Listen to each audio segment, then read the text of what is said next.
Monia meistä kiinnostaa, mitä kuoleman jälkeen tapahtuu. Osa on jopa yrittänyt ottaa yhteyttä tuon puoleiseen. Tänään kuullaan heidän tarinoitaan.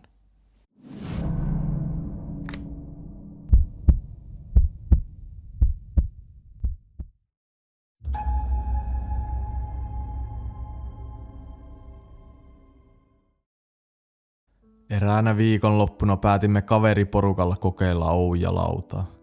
Aluksi vastaukset tuntuivat täysin sattumanvaraisilta, eikä kukaan meistä ottanut asiaa vakavasti. Kaikki vain ajatteli, ettei lauta oikeasti toimisi. Yhden kaverini luokkalainen oli osallistumassa taekwondo-turnaukseen. Tästä porukasta hän oli ainoa, joka tiesi luokkakaverinsa tulevan vastustajan nimen. Hän päätti testata lautaa ja kysyi siltä, mikä vastustajan nimi olisi. Oujalauta antoi nimen. Ei se ole hänen nimensä, kaverini sanoi heti. Sen jälkeen kaikki suhtautui istuntoon vieläkin vähemmän vakavasti ja lähinnä nauroi äskeiselle tapahtuneelle. Hetken päästä kuitenkin jatkettiin ja kysyttiin hengen nimeä.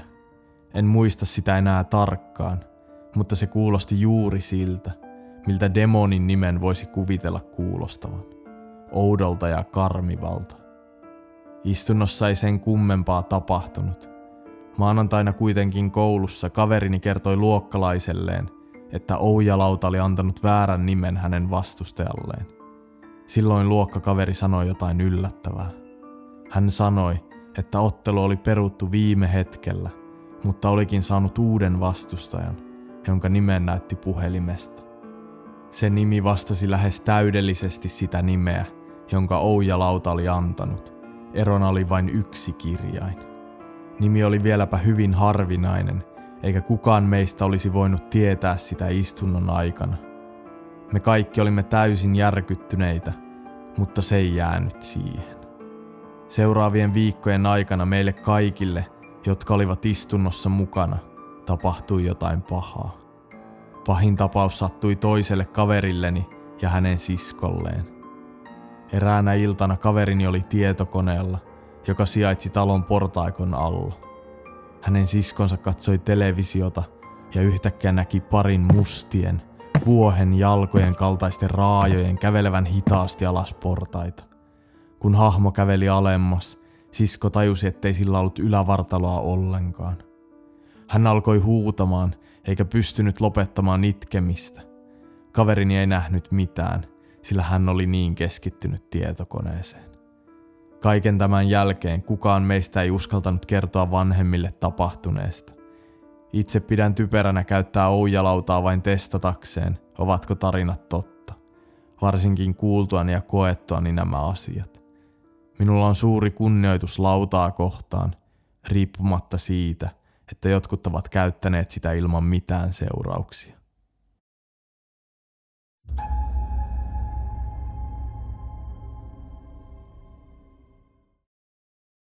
Pitkän välimatkan päässä asuva ystäväni tuli luokseni muutamaksi päiväksi kylään.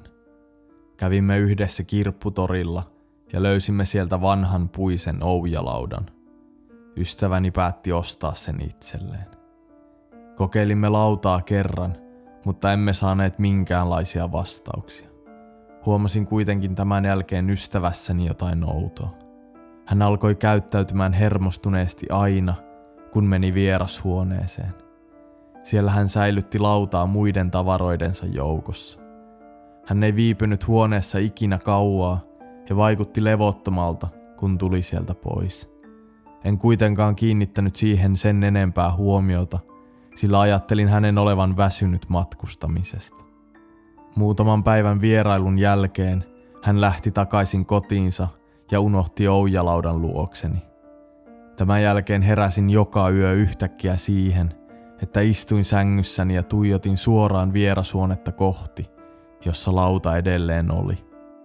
Nukuin tuolloin todella huonosti ja tunsin olevani jatkuvasti levoton. En kuitenkaan koskaan yhdistänyt sitä Oujalautaan. Ajattelin vain unirytmini olevan sekaisin tai että stressasin jotain muuta. Myöhemmin juttelin puhelimessa kaverini kanssa. Hän sanoi, että voisin pitää laudan, Vastasin heti, etten halua sitä ja lupasin postittaa sen hänelle. Parin päivän kuluttua postitin laudan ystävälleni ja tämän jälkeen hänelle alkoi tapahtua outoja asioita. Hän alkoi nähdä painajaisia lähes joka yö ja hänen makuuhuoneessaan vallitsi outo, levoton tunnelma. Aamuisin hän heräsi mustelmien kanssa, eikä tiennyt mistä ne olivat tulleet. Viimeisenä yönä, jonka hän nukkui lautahuoneessaan, tapahtui pelottavin asia.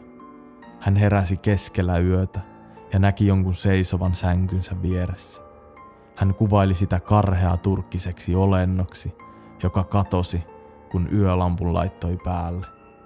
Seuraavana päivänä ystäväni vei oujalaudan kaatopaikalle ja kaikki oudot ilmiöt loppuivat siihen.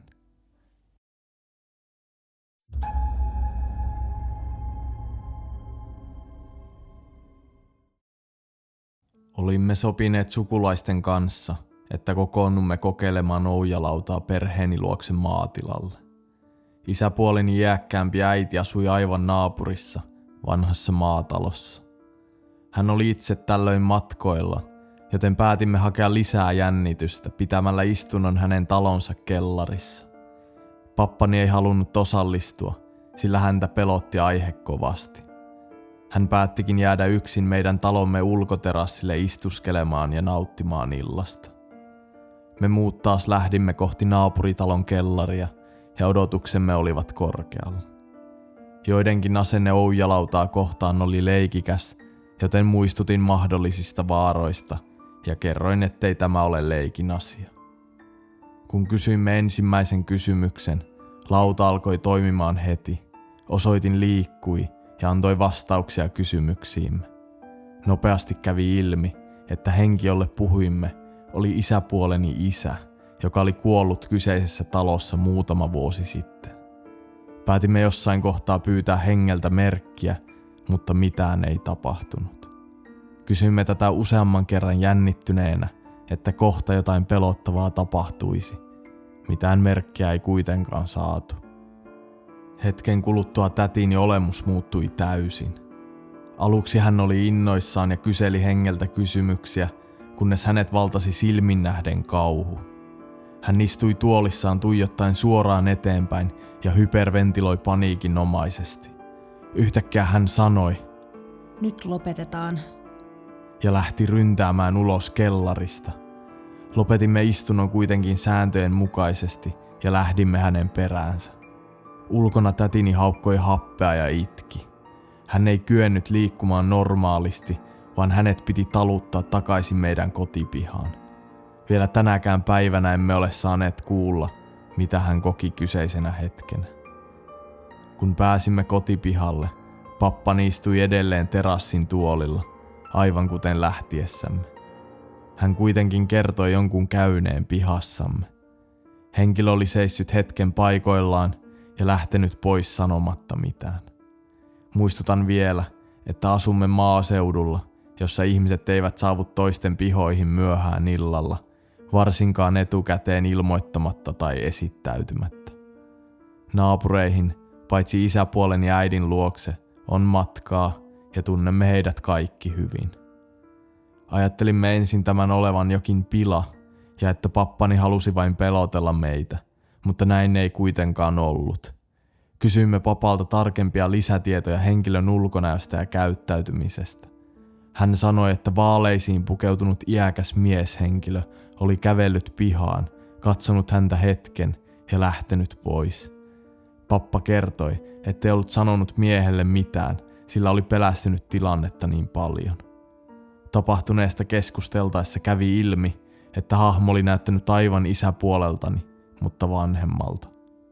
Tässä kohtaa kaikki meistä hiljeni ja tajusi sisimmässään, että pappa oli mahdollisesti nähnyt isäpuoleni kuolleen isän. Oliko tämä siis se meidän pyytämä merkki, mitä niin kovasti toivoimme?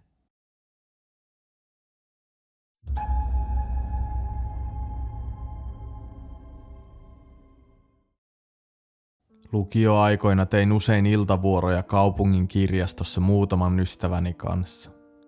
Kerran yksi heistä toi oujalaudan mukanaan töihin ja päätimme kokeilla sitä ruokatauon aikana. Meitä oli 4, mutta vain 3 osallistui, sillä 1 halusi seurata vierestä osallistumatta.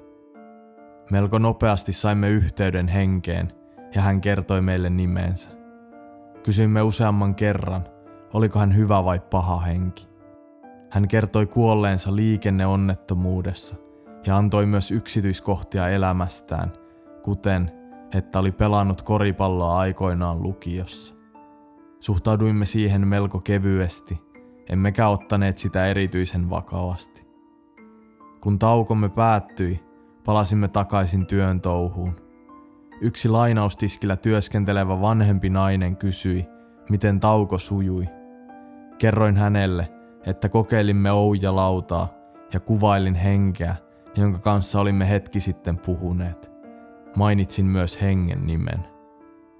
Nainen kalpeni silmin nähden ja hänen kätensä alkoivat vapista.